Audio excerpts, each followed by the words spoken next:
This video is in fact a continuation of the last videos I completed pertaining to Relisha Rudd and her being missing since March 2014. This video is titled Mother Partying and Her Friends. Yes, a mother partying and friends. Like, subscribe, and the Discovery channel. Yes, the Discovery channel, the link is provided below. So this video right here, what I'm going to do is, because I got my notes right here spread amongst me, I'm going to question the mother in the form of, giving love to a drug addict. I myself have never been a drug addict, and I don't really know quite how drug addicts operate. But I'm thinking and guessing even drug addicts need love too, in the form of fashion of questioning their whereabouts, as in where do they go, as everything is happening, such as their child being missing, and yet them not speaking on the child's whereabouts. Shamika Young, the mother of Relisha Rudd, as Khalil Tatum and Andrea Tatum have died, right? Khalil Tatum died by his own hands. So, drug addicts and drug habits. I'm guessing a few is more than likely Relisha's mother. I'm speaking on like the drug habit itself. Yes, Relisha's mother, the root of living in a homeless shelter in the first place. Why I'm asking you, the viewer. Yes, I'm going to question even you, the viewer, from time to time. Why would Relisha's mother be, living in and out of homeless shelters to begin with? What do you think? What is the purpose of her living in and out of homeless shelters, despite even her having family members, which I'm thinking one of them will be willing to take the mother and the child in? Despite the child being now missing, right, and possibly pronounced dead or alive, who knows, sex traffic or whatever. But I'm thinking, doesn't even Shamika Young have family members, close ties, to possibly even friends or something, enough to be able to move in, if not permanently, then temporarily over the years? There must be some type of issue, as in personality and cause, for Shamika Young to be living out on the streets. There must be a little bit much more than a drug habit by design. There could be some personality issues, because to not be able to get along with other people is how some people go missing in the form of the streets, of living in shelters. And I don't mean Relisha.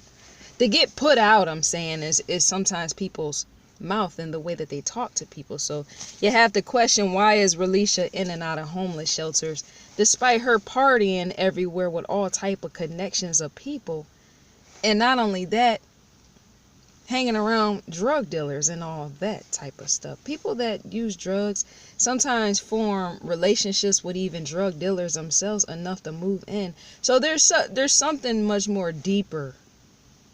Shamika might have some type of sort of animosity issues with possibly even her own relationships, as in where she start them and possibly end them or something. I'm thinking that could be the answer, as me tying this in with all that. So, yes, dear public, yes, to you, the viewer, why do you think she's in and out of shelters? I just asked that question, but something about that is not right, because see, the population is at a mass 7.8 billion people on this earth, I'm saying.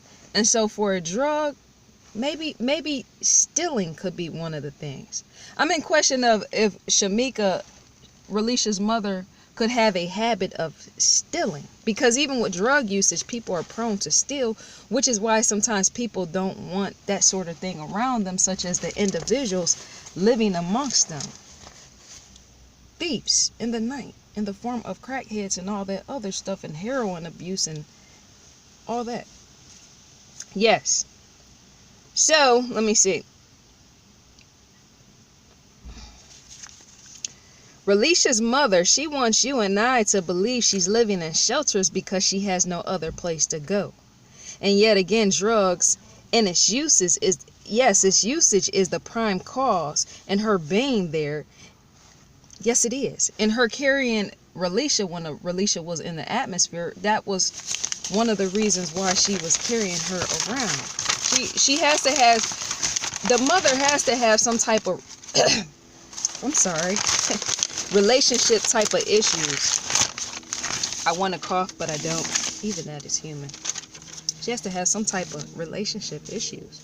As in her relationship, I'm thinking Relisha's mother, possibly her relationships escalate in the form of, she might say, start something with people and possibly move out the atmosphere abruptly or something. Because see, that's a source. When a child goes missing, you have to question. People don't like you to question even that, and I stated the root cause or the source. People don't question what is the point and position of Shamika living in and out of homeless shelters to begin with.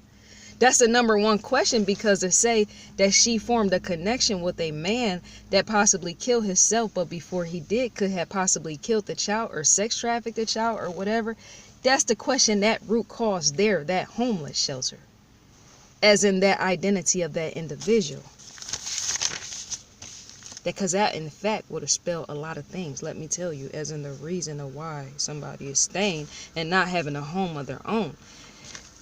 There are usually, and poverty stands in that, and a lot more stands up underneath that, and yet there's a lot of questions. There are usually only 3 people, yes, 3, who are known to live in and out of homeless shelters. Number 1 I can think of is those who have failed on hard times, who can't afford bills. Those, yes, eviction bills, because life does in fact get hard. For who? That's the challenge of life itself, is to face the fact that life does get hard sometimes. And people do in fact fall on hard times, which can force them out of their house, living in homeless shelters. Yes, that's truth. I've noticed and witnessed that with my own 2 eyes. Yes, even visited homeless shelters, right?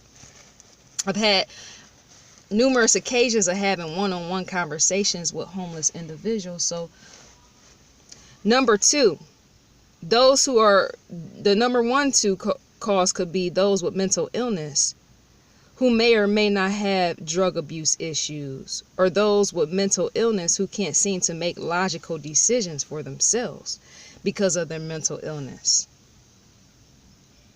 That points in all directions as well. If a person is living in and out of a homeless shelter, they might be on drugs.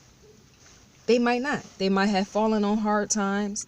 They might not, or maybe they, in fact, possibly have a form of mental illness.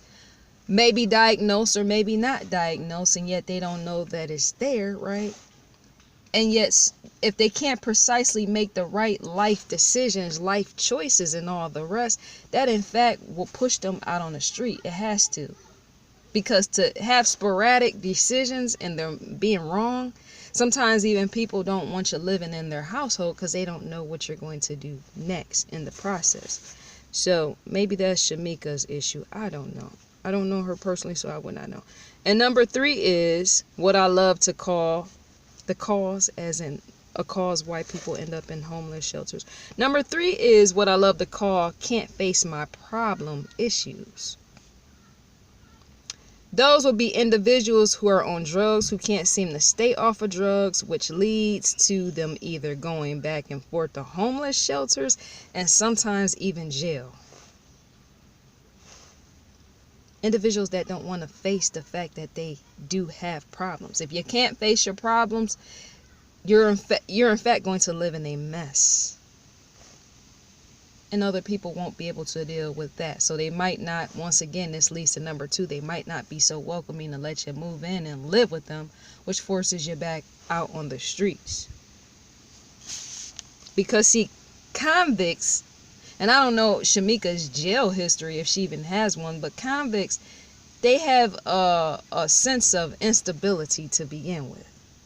They need structure, which is why you have many of them that go back and forth to jail, and some that can't stay out of jail, and some that do, in fact, fear the jail, but they just seem to end up there, right? It's a structure issue. I'm in question of if Shamika herself could have a structure issue. If Shamika has some type of instability issue, staying here, leaving quickly, moving over there, leaving quickly. Like, what is the issue and the reason behind that? Because see, unstable people can't stay in too many places for long. I need to research and see how long she's been living in that actual homeless shelter when Relisha went missing, because that will pinpoint in a lot of areas too. The instability aspect of I'm over here, then I'm over there, right? And you're carrying a child with it, that poses issues, right? So I'm not judging many individuals. I'm not, because I've communicated with homeless people. Many of us have, walking up and down the street. You meet them coming out the grocery store. You see them at the library. Many of them, in fact, live at the library. Seriously, when they're put out onto the streets and they have nowhere to go, many of them, in fact, just roam the library. And filth and everything, the smell. That's not saying anything negative. It's just the reality of what it is. So many of them do, in fact, have unresolved issues. Yes, they do. And they in fact struggle with those issues. You do in fact have doctors, yes, former doctors and former lawyers, all type of individuals of those types that in fact live in out of homeless shelters. Because even them, just because you have money don't mean that you could escape a hard time. Reality comes for all individuals, because we're all human beings. So don't think just because a person is in poverty, oh, well, such and such, maybe that. No, there is in fact people with money that, yes, have fell on their face. We all have fallen short at some time.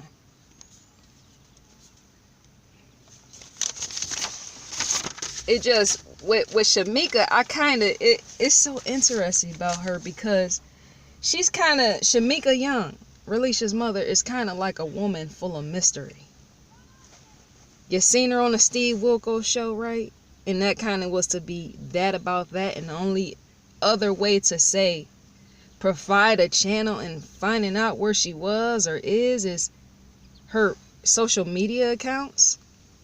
I haven't been on any of her social media accounts. I checked back when I said weeks back when I had checked or whatnot, to try to see what she posts, if she posts any of her children pictures and stuff like that. In the beginning, that woman wasn't really, I don't, questioning, you just don't know. So, does Relisha's other siblings who were removed from their mother's care, yes, the other 3 children that were taken away from Shamika, I wonder if any of them remember signs of abuse.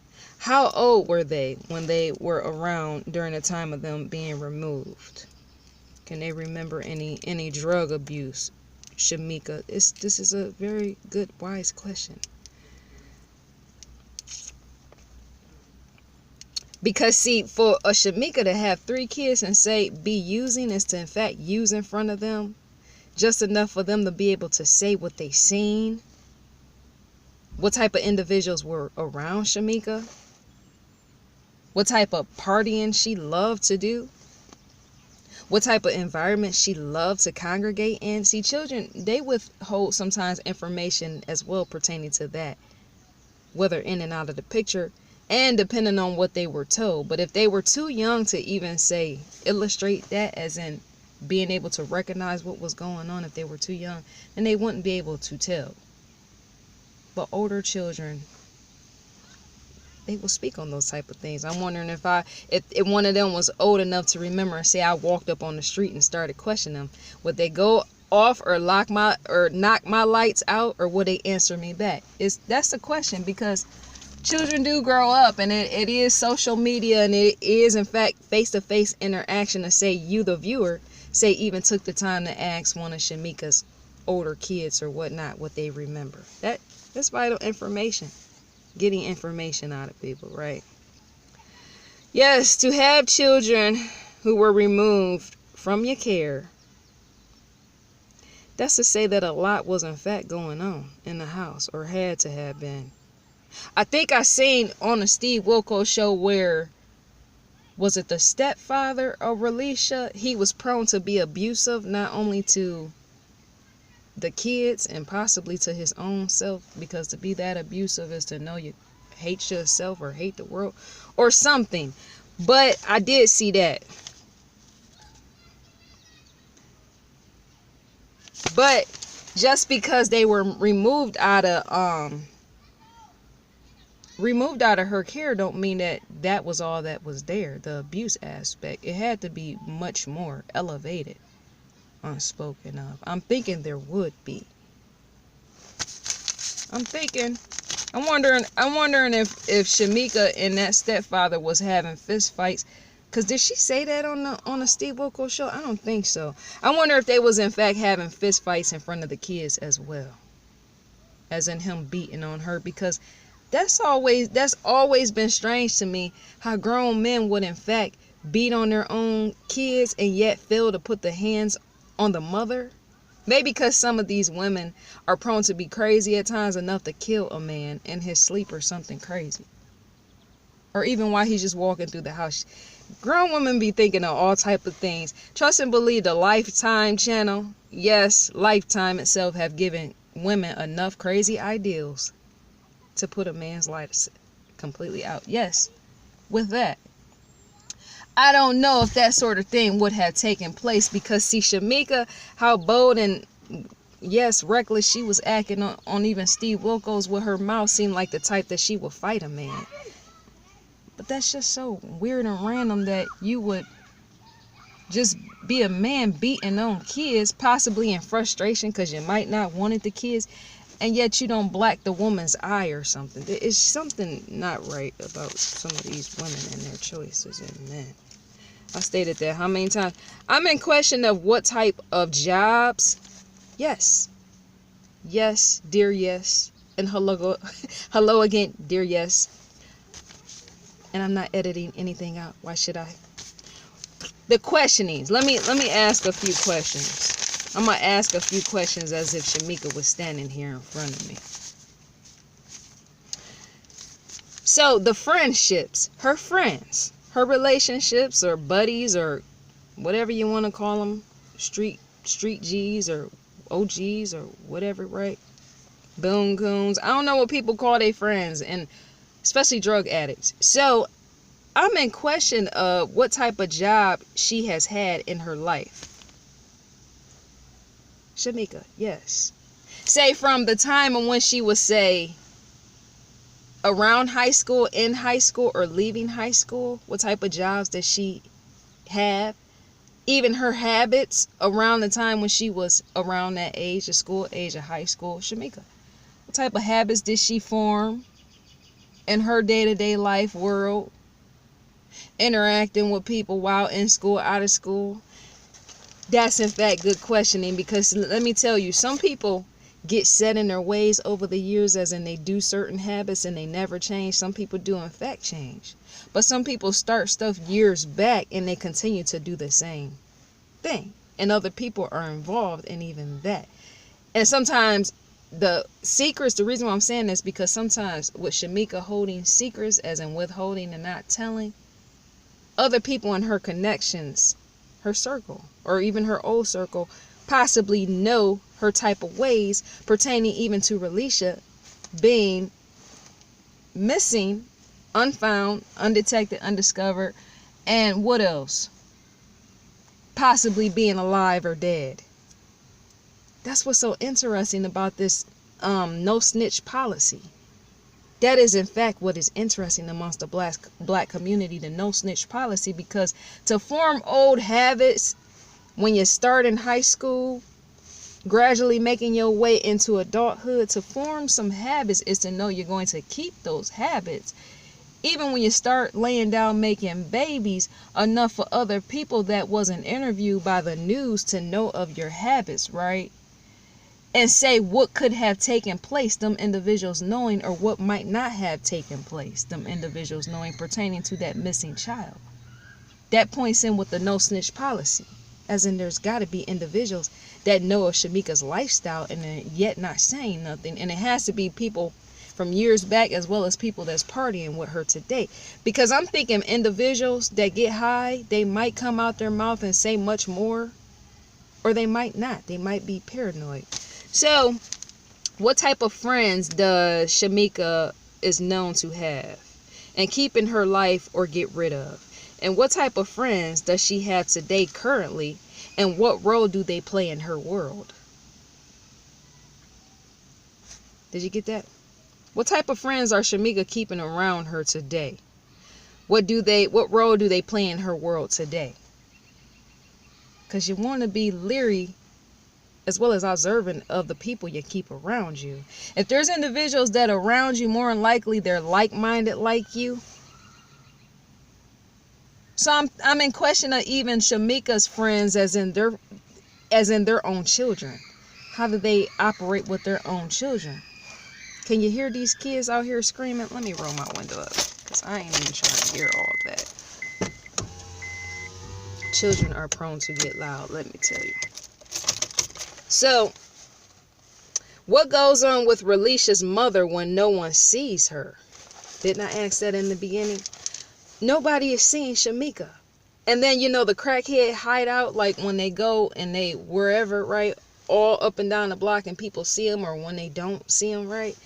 I'm just in wondering, yes, what goes on with Shamika when no one sees her, as in when she herself disappears? What does she do as that is happening? Where is Shamika at when she go do her hideout? If she's on crack, that substance, or methamphetamines, or what's the other, heroin, street drugs, and all that other stuff, right? And then you hear her speak on, and all these other parents, how, black children, black missing children, say the marginalization of, say, the media not showing them enough, and yet these parents themselves are not doing enough. Because I'm thinking she needs to come out of hiding sometime and trying to figure out something, or let somebody know where the child is or something, seeming she's playing games. But I would just love to know, what do her and her friends and or lovers do when she's away from the public? I question what does she do alone, but now I'm questioning her friends as well as her lovers. What do they all do when she's not seen in the public eye? Two different questions. What do they do together? Yes, this is the best question. What do Shamika and her friends and her lovers do when she's unseen? As in, what do they do legally or illegally? I'm a bold individual. Very bold to question even that. What does Shamika do legally or illegally? I want to know. We all do. I'm sure Relisha would love to know as well. Nobody sees Relisha's mother, and yet we all would just love to know. What is the partying environment? What is it? What is the lifestyle about? When she parties, where does all of this partying take place? The activity of partying. Where does it go down? Is it in a house? Is the partying done outside? Is it at a club? Is it at a bar? Dear Shamika Young, I'm speaking to you, young love. Where are you? I would love to speak to Shamika. I sure would. I don't have no fear of that lady either. I don't have fear of anybody, let me tell you. I just don't. You shouldn't fear man or woman. When she parties, yes, I want to know that type of thing. Because, see, the reason why I'm asking this is because partying becomes before her own child. And that's been stated. The partying, in fact, becomes before Relisha's well-being and has. Which is how Khalil was holding Relisha by hand, whether the man is the father or is not the father. We still don't know who the man is and was. And so to be doing all this partying is for your children to end up in the wrong hands. That man could have easily killed that young child, is what I'm saying, while you're just in gratuity of partying. That makes sense, and yet it don't, right? But it does. Where's the locations of all this partying? Dear Shamika Young. Oh, that's too sad. Could children be around? Because, see, her friends got children, don't they? I'm sure they do. They're she's up in age, Shamika. When I say up in age, I mean she's more developed enough to have grown friends around that make babies and have babies. So just because Shamika's little Relisha is not around doesn't mean that her friends don't have their kids around. Does that or does that not make sense? Is Shamika partying with her girlfriends or boyfriends or whatever, and their kids are watching that activity as it's happening? I'm thinking they possibly wouldn't want to, because see, to have a young child that's old enough to tell, yes, old enough to tell, old enough to be interviewed, is to even grab and pick pieces out of that young child. Her friends, Shamika's friends, young children that's sitting around possibly watching and scoping out them partying, all that other stuff. An individual like me, I said that already, I would walk up to one of them and start asking. Interrogation mode and style. Yes, so are they witnessing that? Are any of Relisha's, I keep wanting to say Relisha, I'm sorry. Are any of Shamika's friends, I'm wondering if any of her friends' children witnessing them smoking weed. I'm sure they possibly wouldn't get down on some crack, smoke crack, or snort cocaine or anything like that. That's a street drug too. Street pharmaceutical medication type stuff. I'm thinking they would possibly more than likely smoke weed in front of the kids. But you never know, because to be too desperate for crack cocaine is to sometimes do anything, even in front of children, while they're standing there as you're shaking and withdrawal. So that is in fact a good question that I posed about these children. Could any other manly figures have been a part of Relisha's world, in and outside of her mother, both partying and using drugs? That's the question of asking, could Relisha herself been around more men outside of, say, the mother just partying? What type of environments and locations did Shamika set herself around, holding her young Relisha by hand and say, giving Relisha opportunity to be around other grown men? And not at the shelter, but maybe at the shelter. Walking down the street. There's all type of being at the store. There's all type of environments where a woman that's living in and out of homeless shelters and occupying one would in fact have her daughter by hand just walking around. Because to be homeless is to roam around to begin with. Right? You got nothing else to do, so you just roam around. And I don't think I've seen anything where I might have to look deeper into that, such as Shamika, her job. That's why I question what type of job she had. Where all was she working? What all type of activities that she was doing? Because even that will point in the direction of, if Relisha is alive, where could she be in fact today? Based upon them just roaming around, say even when Relisha was taken out of school, and say to not have nothing to do, the mother is to just roam around and be meeting random people with your child in hand, and possibly even more men. So where was she? The environments and locations.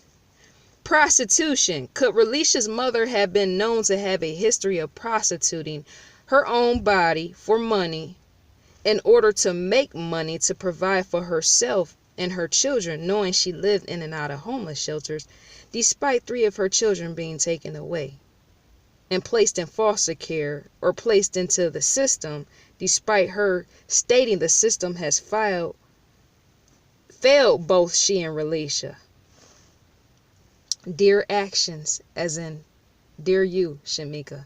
The failure aspect, and where you gotta face your failure. We can't use excuses. All of us out here are failing sometime in the day, and we gotta in fact face our actions. Because if we don't, that is in fact how people on our end could in fact go missing, outside of just a missing child. So yes, the prostitution rate pertaining to Shamika herself, if she had a history. I'm thinking, I always question if Shamika could have been into prostitution as far back as high school. Did I ask that before? Because see, for her mother to be cracked out and look like she'd been using for over 30 years, Relisha's grandmother, is to say even Shamika herself could have had where, say, she slept with guys or men for some Jordans or stuff like that. Women do that type of stuff. And that is in fact prostitution. And yet I don't judge. Do what you do. But that has to be questioned because see, even that leads to bigger results, as in you're prostituting all the way. Sleeping with men in high school for drugs, sleeping with men for Jordans or a purse or a nice dress or outfits and stuff like that, being a woman, that's a low level brand of prostitution. And yet I'm wondering what type of prostitution Shamika is doing today. I'm sure it has to be there.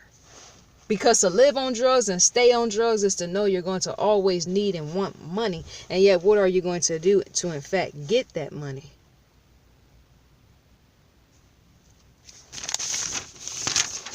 What is she doing?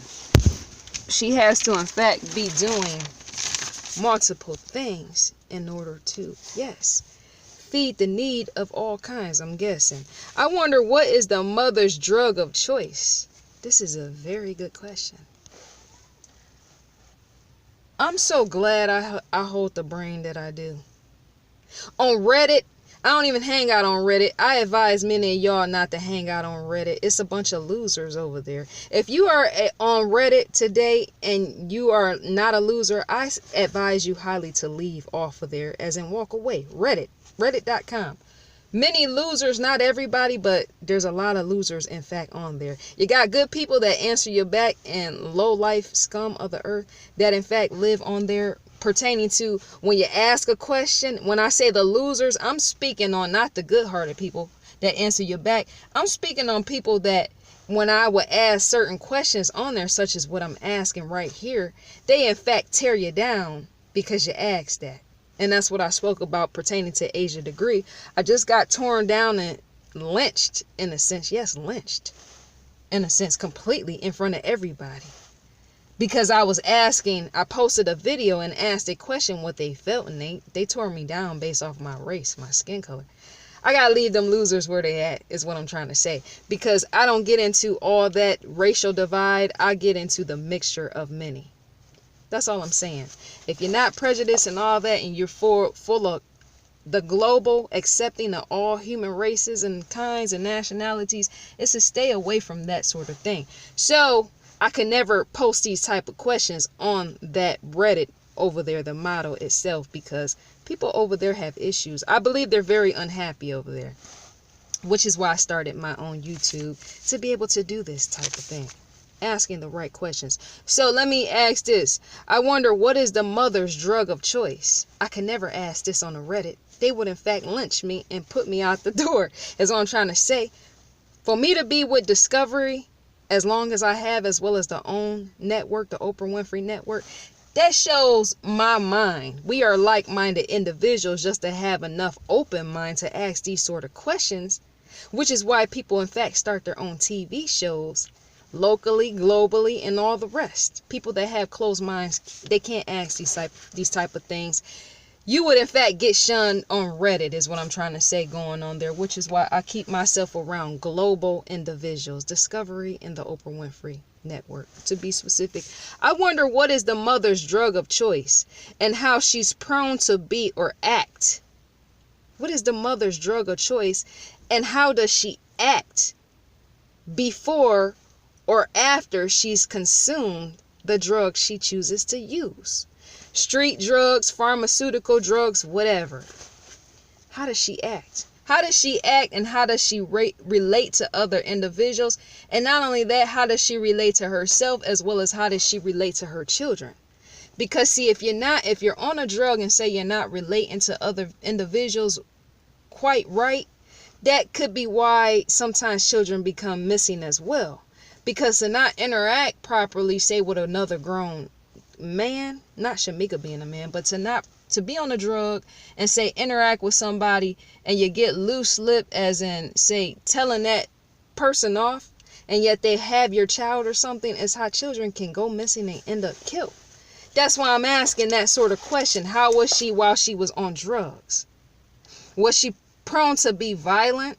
as in be volatile, have violent tendencies, go off, shove people, push people, the way that she was on the Steve Wilkos show.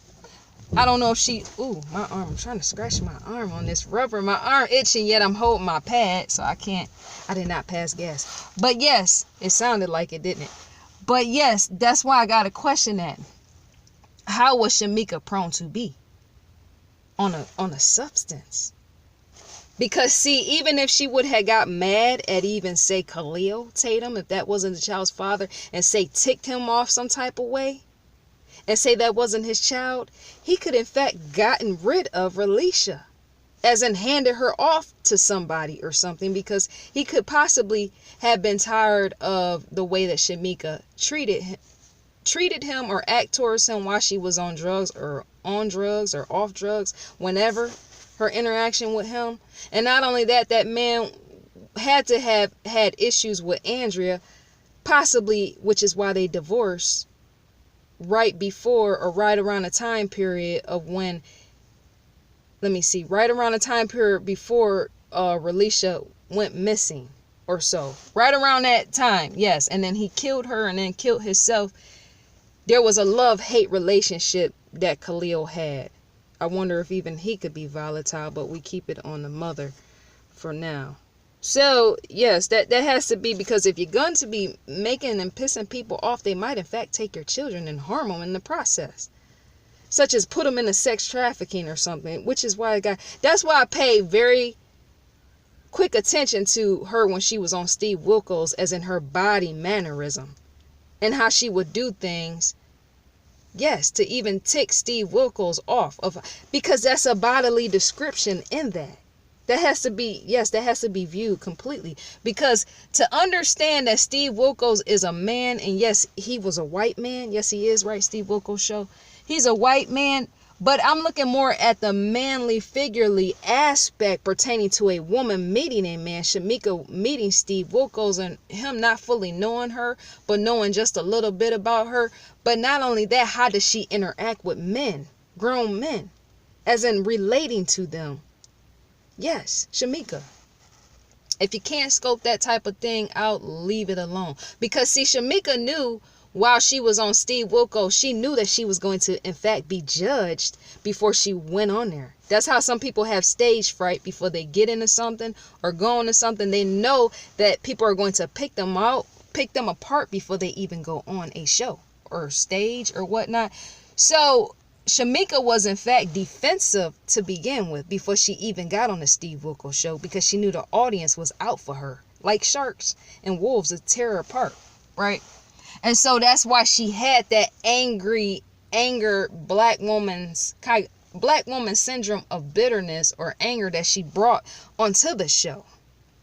And she wasn't laid back because she knew, yes, the vultures was in fact out for her, right? But you got to pay attention to how Shamika, if she is to go on to another show, she might. You never know if Shamika Young might in fact go on to another TV show outside of Steve Wilkos. Pay attention to how she acts and relates, and you will see what I just explained. But not only that, you will start to see how she interacts possibly with men. Yes, relating to them. There's all type of ways to scope into somebody and pull out somewhat visually of how they can be in their everyday life and relationships. So let me go back to the question. I'm sorry I veered off a lane with that, but yes, many women who are addicts, they make all the wrong choices when high.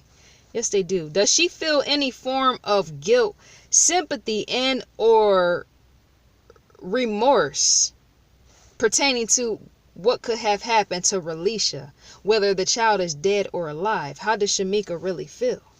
Only Shamika herself knows. That, and see, let me say something, because people, they don't pay attention enough, right? Pertaining to how this woman feels about the child and how the child went missing and she's not being seen, even drug action could play a part of this. If Shamika feels some form of remorse or sympathy, Shamika might in fact become more cracked out. If she feels some guilt, sympathy, or remorse that something might have played out or happened to to Relisha and say Shamika had nothing to do, what could have happened to Relisha? More than likely, Shamika might end up more cracked out, as in more drug abuse and substances at play.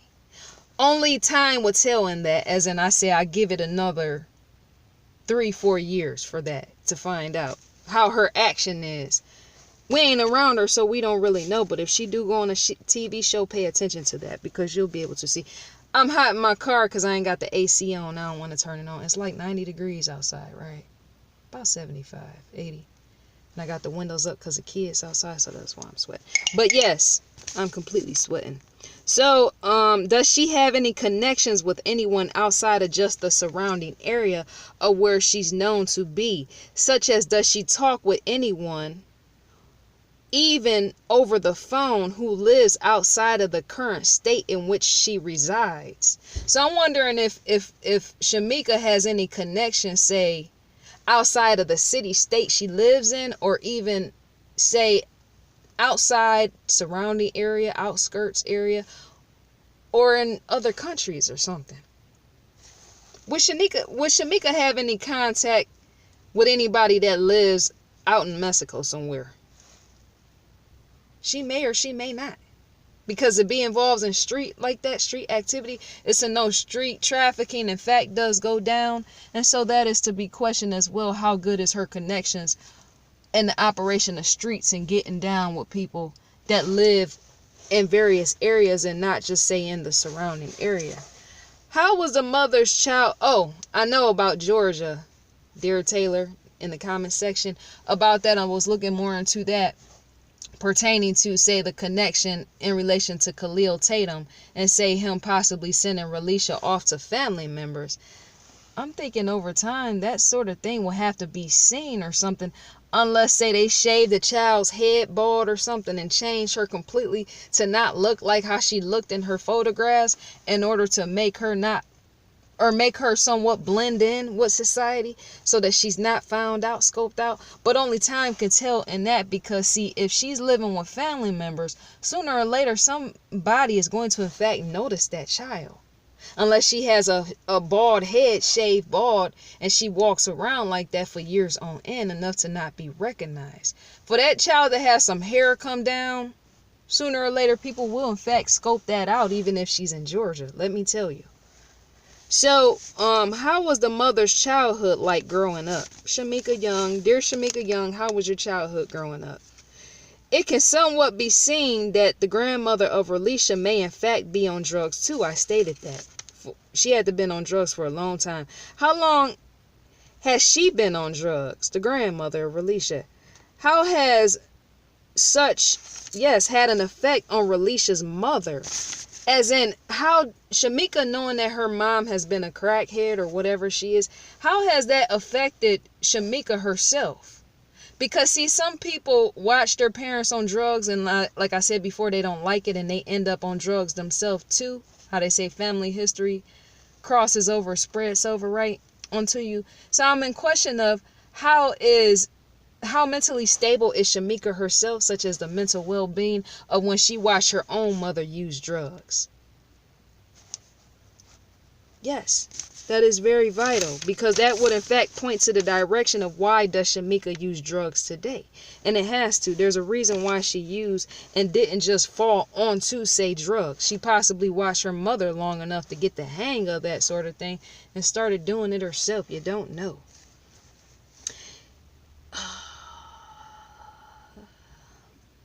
Yes, Relisha's mother, the drug usage. I asked that before. How did she handle or possibly mishandle her children? I wonder how Shamika's own mother, Melissa Young, Shamika's mother, Relisha's grandmother, I wonder how that grandmother, say, handle or mishandle her own children, such as Shamika Young herself.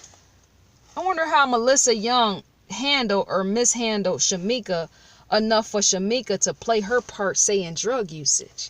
That all has to be questioned. That points to family history too, because to know that drug habits are passed down through the family is to say there's something wrong there. And then wanting to use drugs in the first place and all the rest. What were all the reasons for all of Relisha's mother's children being taken away? Outside of the abuse, I asked that already before.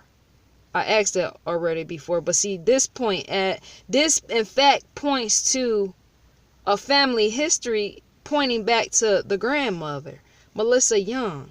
Because that, in fact, see that too, how you mishandle children, as in them being taken away despite Shamika wasn't taken away from her own mother, Melissa Young. Somewhere in that, there's something wrong with the family or something. Because you would be thinking, well, if the children of Shamika was taken away, why couldn't they been placed in the hands of the grandmother, Melissa Young? See what I'm saying? Which shows the instability aspect to the family. Because see, the grandmother supposedly doesn't have her own house, and yet she was able to rent out a room or something where she was staying. But there's instability all around the family. I'm able to see that in the connection aspect. Because see, you don't just take 3 children and put them into a system. You in fact give them to the grandmother. But if the grandmother is too cracked out to deal with them, then that's to say they gotta go live and be with somebody else. So that in fact shows that the grandmother has some mismanagement and character pertaining to raising children. Yes, the grandmother. Something about the grandmother. I should question even her a little bit deeper, because you don't know why even the grandmother is on drugs herself. She could have had a violent man in her past. Many women have, in fact, had violent men in her past, which made them get into drugs. Because I'm thinking a woman of her age is a little bit too old to be cracked out like that. Shamika's mother, she got to be in her 50s or mid-50s. Don't you think that's a little bit too old to be walking around on crack? I'm not judging her, so don't think that I'm judging her. But the reason why I'm saying this is because you got children. And to know that you're feeding them to the system, giving 3 children off to a system, and now one has gone missing, is to say they could have been in a proper home where, say, stability, but there's no stability in the grandparent home, the grandmother. But you don't know who hands they end up in being in foster care. That's an issue. Because that points to the children now being raised completely in an unstable environment, even if it's a loving, caring environment, because even foster homes, sometimes there's abuse in that. Which is why you want to keep 3 children taken away more close to the home and not just be giving them off. So this family, there's an instability issue or something. That the drug use, but it could be something mental or something. I don't know. I ain't delved deeper, but I should, maybe. Okay, so Shamika's actions. A person's actions speak a lot of volumes about that individual. How they do things, how they operate, the reasons of why they... Oh, I think more than anything, you know what? More than anything, I forgot to question Shamika's father, such as Melissa Young. That will be Shamika's mother. Shamika's father, where was that man in her growing up? Yes, the father, he has to be questioned as well. Where was he at when Shamika was growing up, way before she had children, or even when Shamika was first born herself? Was that man a crackhead as well? Was he on drugs of any kind, heroin or something as well? Did he decide to, say, raise Shamika? Or did he not decide to raise Shamika and just walk out like many grown men do, just leave their children behind? You have to factor that in. That's a key factor as well to how Shamika could have been raised, as in her deciding to get on drugs in the first place. Because if you don't have both parents in your world, that's to say one parent is in fact raising you. But if one parent is all cracked out, then who you have to say watch over you, which is how that can be handed down, say Shamika and her not having both parents, and say all parents almost being vacant in a sense, because a crack mother can't completely provide for you a child. So you're going to in fact hand those habits down through your kids, such as Shamika's mother handing it down to Shamika, in the form of Shamika raising Relisha like that. which is how Relisha came up missing. People can't really connect the dots like that, and yet I can. Why would a mother hand off her child to a man she don't know or barely know or lied about not knowing, and yet she possibly did? That's to say, because even Shamika's mother didn't raise Shamika properly, and yes, Shamika's father may or may not have been around. So to not be raised right by both parents and say you're just raising yourself is to say you might have a baby, dear Shamika, and then just let any grown man walk off with your child. That's how that happens. That is in fact how that happened. That's a key right there. Don't miss that point. That's a missing link I just threw right there for you. And it's not scraps or even waste.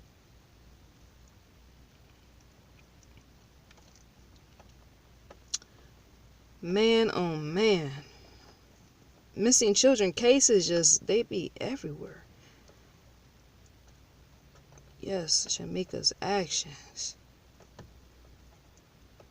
I would love to know if her actions were the same in raising Relisha in the same way and manner as she's been known to raise her 3 other children.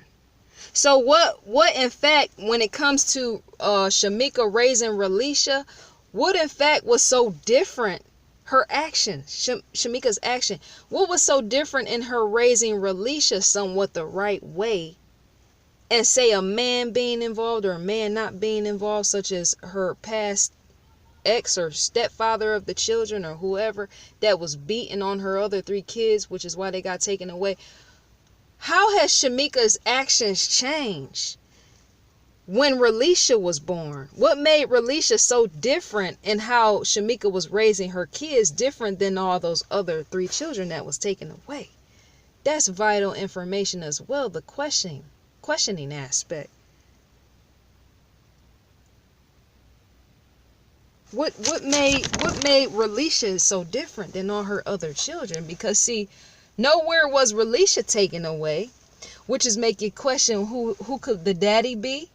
But not only that, some grown men, which is not the children's father, is prone to in fact beat that other child, such as the stepfather could have possibly beat on a young Relisha, and yet the mother may or may not have known about it. Who knows? But I'm thinking that sort of thing the police would know, even in that. Maybe Shamika got her act together about time Relisha was born. Because was the 3 other children older than Relisha or were they younger? That's a question as well. Because to have children and know that your children are going to be taken away is to say you might in fact change your actions. So I'm wondering, now that Relisha is gone, and say if Shamika has nothing to do with it, or maybe she does, but say if she don't, I wonder how her actions are today. How do you think her actions are? Or you think she's still partying? And I'm sure she's still partying, but do you think anything has changed pertaining to her personality and everything else of her trying to do better in life? Or is she doing worse in life? I want you, the viewer, to tell me. Those are all good questions. I would never post any of these questions on Reddit because they don't know how to take it. Reddit individuals that sit and carry on Reddit, they do not know how to take good questions.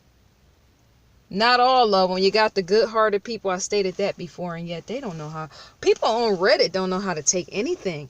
That could be why they're failures in life. People that sit on Reddit that shut people down in what you say. I'm thinking that's why many people that is in fact sitting on Reddit not doing anything, and yet they want to slap me upside the head with Trump and all that. That's fine. Get into whoever you like, because everybody has a personal preference and taste and all that. If you like Trump, that's fine. I like Oprah Winfrey, which is why they tore me down when I spoke about Oprah Winfrey and me questioning certain things and how children were shown off as in portrayed on the Oprah Winfrey show. And that being exposure for many black marginalized children, right? So, and me saying that, yeah, you can't, that don't make sense. You don't sit on Reddit and be a failure. You sit on Reddit and do something. Because I'm sure there's people of the working class, and I don't think white collar individuals sit on Reddit like that. I don't think that they do, because see, it's too much time and not enough time in the day to get some projects done and use resources to your best advantage, as in work with what you got and put it out there, and don't be fearful in doing it. But if you're sitting on Reddit and you're not doing that, what I didn't like when I was on Reddit is they picked and pulled me apart, and yet anywhere I be online, I show my face. And the disgusting thing about individuals that sit on Reddit pulling and picking people apart and tearing them down is you can't see them. They're anonymous is what I'm trying to say. You don't see them. All you see is a screen name, which is why that shows loser in the first place. Reddit is supposed to be a community where you want to ask and find out, seek information, Q&A any time of day, and somebody get back with you, as in we're supposed to be family, a family unit, and yet they don't operate like that. They're structured to be toxic and losers, as it's been stated, and I didn't know that myself, because see, I don't hang out with losers. I never had an interest to say hang out with losers. If you're a loser and you want to improve, then I can get with you on that. But just to be a loser, that's never been my thing. That gives me, in fact, a headache. Because see, in life is all about purpose, even if you got more than one purposes. I got 5 or 6 purposes, so I actually put them through to do something, right? But Reddit, oh my gosh. It was stated on the news how toxic of it. You can even Google that. If you Google Reddit is toxic, all type of stuff comes up.